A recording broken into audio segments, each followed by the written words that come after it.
ও মাও খাও, আরিসের গন্ধ পাও। এই আরিস, কেমন আছো তুমি আরিস? ভালো আছো তো?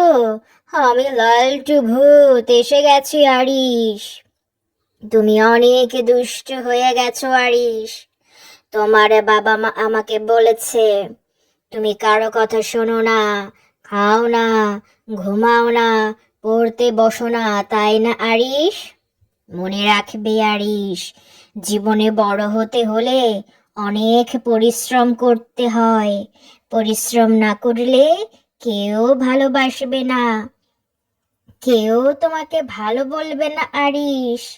সবাই বলবে, দেখেছো আরিস কত পচা হয়ে গেছে, আরিস কত দুষ্টু হয়ে গেছে।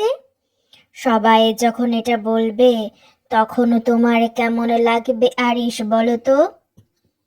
তোমাকে শেষবারের মতো বলছি আরিস, ভালো বাবু হয়ে যাও, গুড্ডু গুড্ডু বাবু হয়ে যাও আরিস, না হলে লালটু ভূত তোমাকে ধরে ফেলবে আরিস। আও মাও খাও, লালটু ভূতের গন্ধ পাও। শোনো আরিস, এই পৃথিবীতে বাবা মার মতো আপন কেউ নেই আরিস। বুঝতে পেরেছো তুমি আরিস?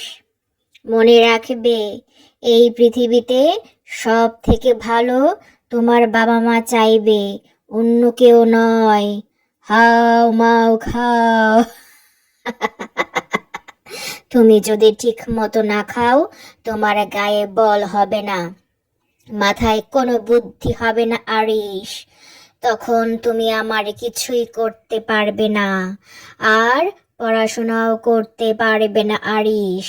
তোমার বন্ধুরা সবাই পড়াশোনা করে অনেক বড় হয়ে যাবে। তারা কেউ ব্যবসা করবে, কেউ চাকরি করবে, কেউ বিদেশে অনেক ভালো উচ্চশিক্ষার জন্য যাবে, কেউ পাইলট হবে, কেউ বিজ্ঞানী হবে। আর আরিস সব কিছু শুধু চেয়ে চেয়ে দেখবে, আর তখন আফসোস করবে, বলবে হায় হায়, আমি জীবনে কি করলাম। তাই বলছি আরিস, তুমি ভালো বাবু হয়ে যাও, গুড্ডু গুড্ডু বাবু হয়ে যাও আরিস। মনে রাখবে, বাবা মাকে সম্মান না করলে জীবনে কোনো কিছু অর্জন করতে পারবে না তুমি আরিস। আর শেষবারের মতো সাবধান করে দিচ্ছি তোমাকে, আমার কথা না শুনলে আজ রাত 12টায় তোমার বাড়িতে এসে তোমাকে আমি নিয়ে যাব আরিস।